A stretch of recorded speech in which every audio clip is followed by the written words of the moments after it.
Shields up, Armbreakers. Rurikhan here coming at you with another video. Welcome back to Monster Hunter World Iceborne, and today I'm going to be bringing you guys my Grand Appreciation Festival guide. Now, in this video, I will talk about all of the rewards that will be present in the game during the Grand Appreciation Festival, as well as how you can get them. I was up late last night doing a lot of these events over on Twitch, so if you guys usually like to watch live streams, make sure to follow me on there because I do live stream on there quite a bit. But anyways, let's get into the video. The first thing that you want to do after you log into the game during the Grand Appreciation Festival is you want to hit the Resource Center and pick up your daily bounties, because this is the only way for you to get gratitude tickets. And you need those gratitude tickets for some of the rewards that are available during this festival. One of the first things that you want to do is craft yourself an Astral Armor Alpha Plus set, because that is going to increase the likelihood of you getting VIP gratitude tickets, which are also required for some of the rewards during this particular event. So you just go through your daily bounties. They're going to vary from day to day, and just complete those bounties. After you do that, you should have about 5 gratitude tickets, which you could then use to craft that Astral Armor Alpha Plus set.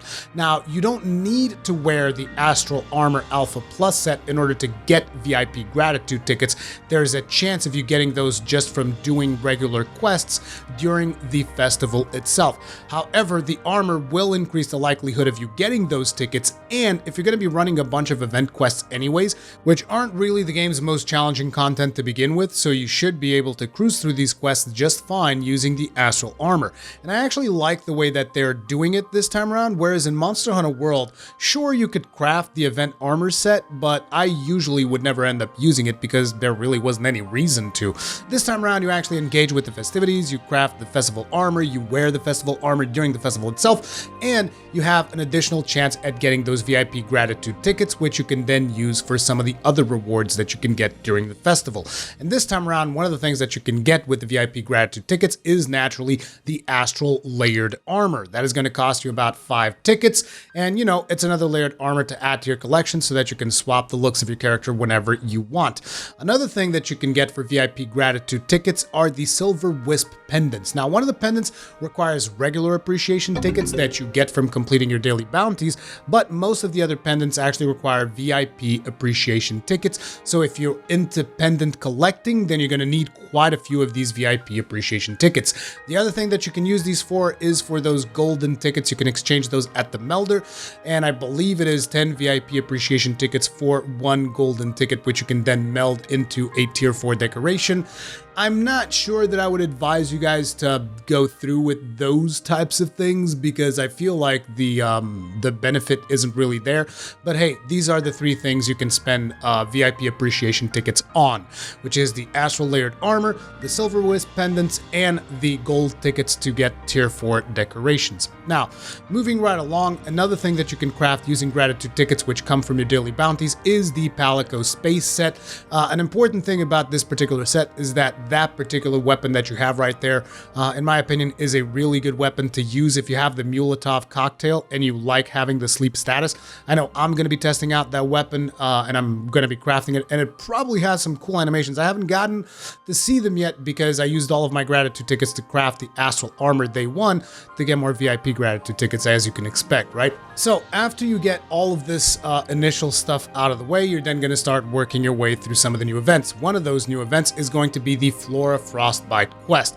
This is a fairly easy event, and I believe you'll only have to do it once, and you'll be able to craft the Wyverian Ears Alpha Plus. This basically gives your character a set of elven ears. It's got some interesting stats if you're into Mushromancer and all that jazz, but it's not really something that I'm going to be using it. I'm just crafting it for collecting, and it's one of the things that you can craft during this event. Now, the other event quest that you can be doing is Beef is Never a Mistake, and this gives you access to the Well Done Hammer, which is the thing that looks like a giant turkey leg, which is actually pretty cool. We get like 3 new hammers during this event, and one of those hammers, like when we get to that event quest, I will tell you guys, oh my god, that hammer looked so goddamn good. But yeah, Beef is Never a Mistake is another event quest that you will want to do if you want to get that turkey leg hammer. Then there is the 50 Shades of White event, and this is going to give you the Guild Palace weapons. So there is 1 weapon per weapon type from this event. All of the weapons look amazing, and I would say that most of them are usable. They're not really on the same level level as Safi, because I don't think we're going to see anything that is going to be on the same level as Safi weapons, but they do look really good. Now, all of the Guild Palace weapons come with hidden element water, which gives you two choices as to how you want to use these weapons. You can either fully awake them and you get a ton of elemental damage on them, and do bear in mind that 1 point of handicraft will get you into purple sharpness, which is a pretty good modifier for elemental damage, or you can play them elementless if you so desire, which I actually kind of like the idea of having that choice. I wish there was a little bit more variety in terms of elements, because like I said, I just really like the look of some of these weapons. I think they look friggin' amazing. But yeah, you're going to need 28 tickets if you want to craft them all. It is going to be 2 tickets per weapon, so keep that in mind. And to top it off, in order to get these weapons onto their final form, you're going to need Hero King coins, 1 per weapon.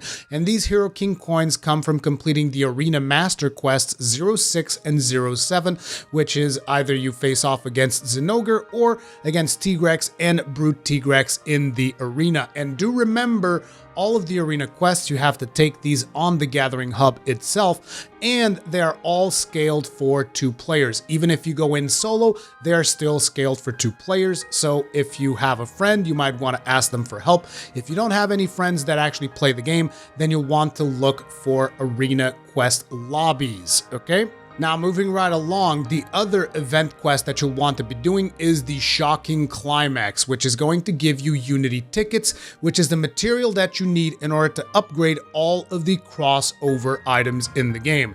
So stuff like the Truge Bolg, which is the insect glaive from Behemoth, as well as the Dragon Soul Kinsect, which I believe becomes the Nexus Dragon Soul or something. The Witcher Swords, the Witcher Dual Blades, those all need Unity tickets, Dante's Charge Blade, as well as the new rocket looking hammer, which it's a weird thing. I haven't crafted this hammer yet, but it's got a ridiculous amount of water damage. I'm not sure what the deal is with the water damage theme around this festival, but a lot of weapons featuring water damage. But I should mention, from my experience of playing the PC version of Monster Hunter World in Iceborne, there's actually quite a lot of monsters that are weak to the water element. So when you see the water element on the weapon, don't be like, oh man, what the hell am I going to use this for? There's actually a ton of monsters that are weak to it, okay? You got Teostra, you got Yangaruga, you got Ebony Odogoron, and I could keep going on and on. There's just a lot of monsters that are weak to water. So trust me, you can use a lot of these weapons depending on what you happen to be hunting. Now, on top of all the stuff that we just talked about, there's also a bunch of Palico stuff that you can get from Unity tickets. Namely, you can get the Mega Man, the Moogle, and the Necker sets, both armor and weapon. With these tickets, you can get them upgraded to Master Rank. There's also a whole new set, which is the Maestro Alpha Plus set, which includes also armor and weapon, as well as the Rural set, which includes a weapon and a chest piece. No headpiece for the Rural set for whatever reason, but that's also due to the fact that the Rural set is a very simplistic set. The only thing you really get is like an acorn on the back of your Palico and then just like a stick with a bone. But you know, basically a lot of stuff for you to craft.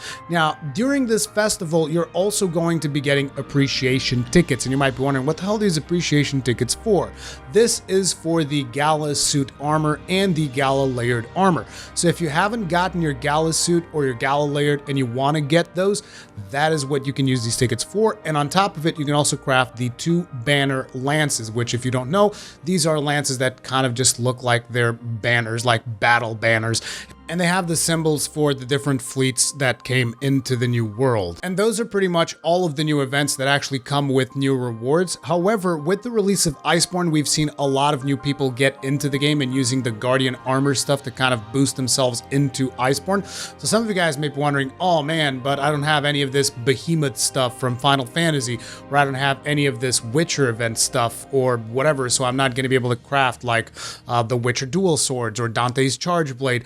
All of those events are also live right now. You just have to go look for them in the low/high rank section of your quest log. If you go to low rank or high rank events, you will notice that you will have all of the stuff there from previous events, and you will be able to do like Code Red for Dante's Charge Blade so that you can get the tickets for the base version of the Charge Blade, which then allows you to upgrade it into the last version of the Charge Blade. Same thing for the Witcher event, same thing for the Behemoth event, and all of that jazz. So you basically now you have access to all of the game's rewards, both past as well as new ones. So just check out the different events, and if you want to, you can check out previous videos that I've done explaining how to get the other stuff like Dante's Charge Blade, like the Witcher, all of that stuff. There's guides for everything in the channel. You just have to look it up if you are curious about the specific thing, like, hey, I want the Behemoth thing. How do I get a Behemoth thing done? And you can just look up Behemoth in my channel,